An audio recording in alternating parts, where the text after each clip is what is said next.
నమస్తే ఫ్రెండ్స్. ఇప్పటి వరకు ఎఫ్సిఆర్ఐ అంటే ఫారిన్ ఫండింగ్ రిసీవ్ చేసే ఎన్జిఓలు కొన్ని రూల్స్ మాత్రమే ఉండేవి. కానీ ఇప్పుడు సెంట్రల్ గవర్నమెంట్ ఆ రూల్స్ ని ఇంకా స్ట్రిక్ట్ చేసింది. అసలు మెయిన్ చేంజెస్ ఏంటో తెలుసా? ఇంకపై ఎన్జిఓ రిజిస్ట్రేషన్ తీసుకునేటప్పుడు మేము ఏ పర్పస్ కోసం ఫారిన్ ఫండ్స్ ని తీసుకుంటున్నాం అనేది క్రిస్టల్ క్లియర్ గా చెప్పాలి. ఏ రాష్ట్రాల్లో పనిచేస్తామో కూడా ముందుగానే డిక్లేర్ చేయాలి. అలాగే official website, social media accounts ని డిస్క్లోజ్ చేయాలి. అలాగే వాళ్ళ key members books, article publish చేసే వాటి డీటెయిల్స్ కూడా ఇవ్వాలి. ఇంకా అసలైన ముఖ్యమైన విషయం ఏంటో తెలుసా? ఫారిన్ ఫండింగ్ యూజ్ చేసి రిలీజియస్ కన్వర్షన్ యాక్టివిటీస్ చేస్తే అది ఎఫ్సిఆర్ఐ రిజిస్ట్రేషన్ క్యాన్సిల్ చేయడానికి లేదా సస్పెండ్ చేయడానికి రీజన్ అవుతుందని కొత్త రూల్స్ లో స్పష్టం చేశారు. గుడ్ కదబ్బా, అంతే కదా. అసలు కన్వర్షన్ ఎందుకు చేయాలి? అది మతానికి విరుద్ధం కాదు, కానీ conversion it's definitely wrong. So ఇప్పుడు చాలా మంది ఇది బీజేపీ కొత్తగా తీసుకొచ్చిన లా అంటున్నారు. కానే కాదు. నిజానికి ఎఫ్సిఆర్ఐ ఫస్ట్ 1976 లో వచ్చింది. 2010లో యూపీఏ గవర్నమెంట్ కొత్త ఎఫ్సిఆర్ఐ యాక్ట్ తీసుకొచ్చింది. 2011-12లో కూడా రూల్స్ ఇంకా స్ట్రిక్ట్ చేశారు. 2014 తర్వాత India government transparency, Aadhaar card verification, SBI routing లాంటి రిఫార్మ్స్ కూడా తీసుకొచ్చింది. ఇప్పుడు 2026 అమెండ్మెంట్ తో conversion activities, misuse foreign funds మీద ఇంకా చాలా స్ట్రిక్ట్ అంటే చాలా ప్రొవిజన్స్ తీసుకొచ్చింది అనమాట. అందుకు ఇప్పుడు విదేశాలన్నీ ఏడుస్తున్నాయి. ఎందుకంటే వాళ్ళ డబ్బుతో భారతదేశాన్ని నాశనం చేయాలనుకుంటున్నారు కదా. సో గవర్నమెంట్ అయితే ఫస్ట్ కన్సర్న్ ఏం చెప్తుందంటే, ఫారిన్ ఫండింగ్ డెవలప్మెంట్ కోసం వస్తే అది ఫండ్స్ పెద్ద ప్రాజెక్ట్స్ ఆపడానికి లేకపోతే ప్రొటెస్టులు చేయడానికి, దేశానికి వ్యతిరేకంగా ఉపయోగించడానికి వాడకూడదు. 2014 ఇంటెలిజెన్స్ బ్యూరో ఏం చెప్పిందో తెలుసా? కొన్ని ఫారిన్ ఫండెడ్ ఎన్జిఓల వల్ల nuclear plants, mining, dams, industrial project ఇలాంటి అన్నింటినీ ప్రొటెస్ట్ చేసి లేట్ చేసుకుంటూ వచ్చిందని చెప్తుంది. మన ఇంటెలిజెన్స్ రిపోర్టు ఎప్పుడు రైట్ గానే ఉంటుంది కదా. భారతదేశంలో డెవలప్మెంట్ అంటే చాలు ఆపేస్తారు. సో ఇది చాలా చాలా తప్పు. అండ్ మన ఇన్కమ్ ట్యాక్స్ డిపార్ట్మెంట్ ప్రకారము ఈ ఫారిన్ ఫండ్స్ ని ఈ ప్రొటెస్టులు చేయడానికి ఉపయోగిస్తున్నారు. ఈ కాక్రోచ్ ప్రొటెస్ట్ లాంటివి అనమాట. అయితే ఆ ఎన్జిఓ ఆరోపణలు అయితే ఖండించింది, మేము చేయట్లేదు అని. ఆ కేసు ఇంకా కోర్టులో ఉందన్నమాట. అంతేలే, వాళ్ళు మరి ఏం చేస్తారు? ఒప్పుకుంటారా ఏంటి? ఈ రైతుల ఉద్యమం మేమే చేయించి ఆపించేసాము ఇట్లాంటివి ఒప్పుకుంటారా? అస్సలు ఒప్పుకోరు. భారతదేశంలో ఎన్నో ఏళ్లుగా వీళ్ళు ఇదే చేస్తున్నారు. సో ఇండియాలో ఎన్జిఓల సంఖ్య 29% ఎబో ఉంది. అంత పెద్ద ఎకో సిస్టమ్ ఉన్నప్పుడు ఫారిన్ ఇన్ఫ్లుయెన్స్ మన భారతదేశాన్ని చేసేటటువంటి ఇది కూడా ఉంటుంది కదా. అండ్ అయితే అకౌంటబిలిటీ అవసరమని మన గవర్నమెంట్ చెప్తుంది. అకౌంటబిలిటీ కావాలా వద్దా? అంటే మనం డబ్బులు ఎందుకు తీసుకుంటున్నాం, ఎందుకు ఖర్చు పెట్టుకుంటున్నాం, ఇది తప్పెలా అవుతుంది? తప్పు అని అన్నారంటే ఎవరు తప్పు చేస్తున్నారో ఆలోచించండి. ప్రతి డెవలప్మెంట్ ప్రాజెక్టులు సంవత్సరాల పాటు ఆపేస్తున్నారు. అప్పుడేమైతే జాబ్స్ లేట్ అవుతాయి, రోడ్స్ కన్స్ట్రక్షన్ లేట్ అవుతాయి, పవర్ ప్రాజెక్టులు లేట్ అయిపోతాయి, భారతదేశానికి రావాల్సిన ఇన్వెస్ట్మెంట్లు తగ్గిపోతాయి. మళ్ళీ ఏమో ప్రభుత్వాన్ని నిందిస్తూ ఉంటారు. అన్ని ఆపేసేసి ఉద్యోగ అవకాశాలు కావాలంటే ఎక్కడి నుంచి వస్తాయి? ఫస్ట్ మీరు ఆపే వాళ్ళని అడగండి. అంటే అపోజిషన్ ఆపుతుంది కదా, వాళ్ళని అడగండి, మీరు ఎందుకు ఆపుతున్నారు మా ఉద్యోగ అవకాశాలు అని. అప్పుడే ఇద్దరిని ప్రశ్నించాలి, అధికారాన్ని ప్రశ్నించాలి, అపోజిషన్ ని కూడా ప్రశ్నించాలి. బికాస్ అపోజిషన్ ఆపుతుంది, ప్రశ్నించాల్సింది పోయి ఆపుతుంది. యాక్చువల్లీ ఏంటంటే ఈ ఎఫ్సిఆర్ఐ అమెండ్మెంట్ బిల్ 2026 మెయిన్ ఉద్దేశం వచ్చేసి ఫండ్స్ పైన స్ట్రాంగ్ కంట్రోల్ పెడుతుంది. Why India needs the FCRA amendment bill? దీని గురించి మనం మాట్లాడుకోవాలి.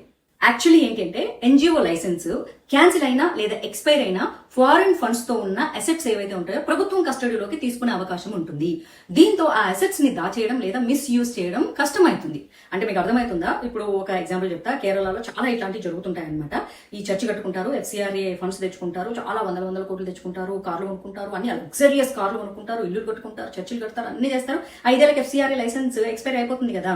సో ఆ చర్చిలు అమ్మేస్తున్నారు అన్నట్టు, దాని మీద డబ్బులు వచ్చేస్తాయి. ఇప్పుడు అలా చేయడానికి వీల్లేదు, అట్లా అమ్ముకోవడానికి బిజినెస్ చేసుకోవడానికి వీల్లేదు. ఎందుకంటే సేవ కార్యక్రమాలు కదా. సో ఒకవేళ దాన్ని ఎక్స్టెండ్ చేయడానికి వాళ్ళకు రూల్స్ అనుమతించకపోతే ఆ ప్రాపర్టీని గవర్నమెంట్ స్వాధీనం చేసుకుంటుంది. మంచిదే కదప్పా, 100% మంచిదే కదా. ఇక్కడ కాలుతుంది అనమాట వాళ్ళకి. ఇప్పుడు మీకు అర్థమైందా? సో ఇప్పుడు ఏమైతుందంటే ఎన్జిఓలో కీ ఫంక్షనరీస్ ఉంటాయి కదా, లీడర్స్, వ్యక్తిగతంగా వాళ్ళు బాధ్యత తీసుకోవాల్సి వస్తుంది. ఒక సంస్థ తప్పు చేస్తే నాయకత్వం కూడా అకౌంటబిలిటీ తీసుకోవాల్సి వస్తుంది. ఇప్పుడు అది కూడా వీళ్ళకి ప్రాబ్లం అవుతుంది. ఫారిన్ ఫండ్స్ ని రిలీజియస్ కన్వర్షన్స్ కోసం యూజ్ చేయకూడదు. ప్రార్థనలకి, థియోలాజికల్ స్టడీస్ కి, అలాగే ఫెయిత్ బేస్డ్ యాక్టివిటీస్ కి చేయొచ్చు, కానీ కన్వర్షన్స్ చెయ్యకూడదు. సో ఇప్పుడు వీళ్ళకు గొంతులో పచ్చి వెలక్కాయ పడింది అనమాట. కొన్ని ఆర్గనైజేషన్స్ పేర్లు మీకు తెలుసు. Green peas India, Amnesty India, lawyers collective, PFI, SDPI network, ఈ కంపాషన్ ఇంటర్నేషనల్ పార్ట్నర్స్, ఇట్లాంటివన్నీ FCRA violations, money laundering, foreign fund misuse ఇలాంటి ఆరోపణలు ఎదుర్కొని కొన్నింటిని బ్యాన్ చేశారు. కొన్ని ఇంకా కోర్టుల్లో ఉన్నాయి, డాక్యుమెంట్స్ కూడా ఉన్నాయి కదా చాలా క్లియర్ గా. సో ఆ డాక్యుమెంట్ ఏం చెప్తుందో తెలుసా?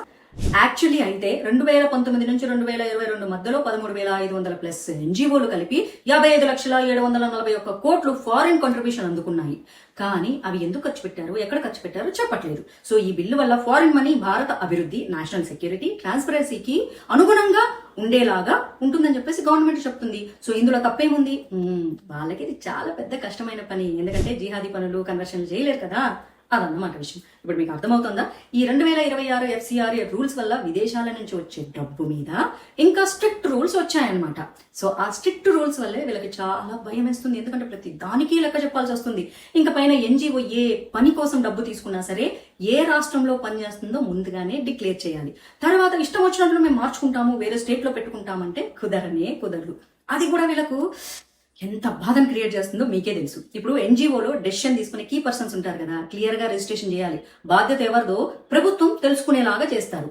అది కూడా పెద్ద ప్రాబ్లం అయిపోయిందబ్బా వీళ్ళకు. ప్రతి పాయింట్ అసలు ఇట్లా పీక మీద కూర్చున్నట్టుంది. ఫారిన్ ఫండ్స్ భారతదేశంలో మాత్రమే డిక్లేర్ చేసిన పర్పస్ కోసం ఖర్చు చేయాలి, వేరే పనులకి డైవర్ట్ అస్సలు చేయకూడదు.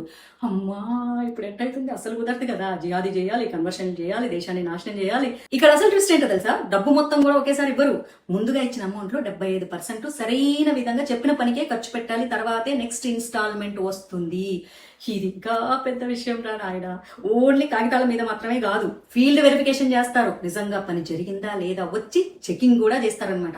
వెళ్ళిన ఆఫీసర్లు డబ్బు కోసం కక్కుర్తి పడకుండా రైట్ గా కనుక చేశారనుకో చచ్చారు.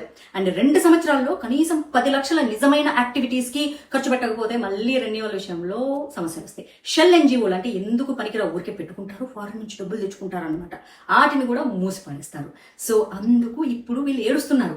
NGOకి ఫారిన్ సిటిజన్ హెడ్ గా ఉంటే సాధారణంగా మనకు FCRA రిజిస్ట్రేషన్ అయితే ఇవ్వరు. కొన్ని ప్రత్యేక సందర్భాల్లో మాత్రమే సెంట్రల్ ఎగ్జామ్షన్ ఇస్తుంది. అది విషయం. ఇన్ని పెట్టినప్పుడు ఇప్పుడు మళ్ళీ ఇంక ఈ బ్యాచ్లన్నీ ఏడుస్తాయి కదా. ఇప్పుడు NGOలు తమ వెబ్సైట్లు, సోషల్ మీడియాలు, అకౌంట్స్, డోనర్స్, యాక్టివిటీస్ గురించి ఎక్కువ వివరాలు ఇవ్వాలి, అంటే ట్రాన్స్పరెన్సీ మెయింటైన్ చేయాలి. గవర్నమెంట్ పాపం ఇన్ని కష్టాలు పెడితే నిజాయితీగా లేనోళ్ళు, భారతదేశంలో రప్చర్ చేసే వాళ్ళ కష్టం కదా. ఈ రూల్స్ వల్ల జెన్యున్ గా NGO నడిపే వాళ్ళు అసలు భయపడాల్సిన పనే లేదు తెలుసా. రూల్స్ పాటించే సంస్థలు ఇబ్బంది అస్సలు ఉండవు. వాళ్ళు హ్యాపీగా డబ్బులు తెచ్చుకుంటారు, సర్వీస్ చేసుకుంటారు, వాళ్ళు ఆనందంగా ఉంటారు. కానీ కుట్రలు చేసే వాళ్ళకే ప్రాబ్లం అవుతుంది, అవునా కదా. విదేశీ డబ్బు సోషల్ సర్వీస్ కోసం రావచ్చు, కానీ భారతదేశ రాజకీయాలు లేదా ఇంటర్నల్ ఇష్యూస్ ని ప్రభావితం చేయడానికి ఉపయోగించకూడదనే ఉద్దేశంతోనే ఈ మార్పులు తీసుకొని వచ్చారు.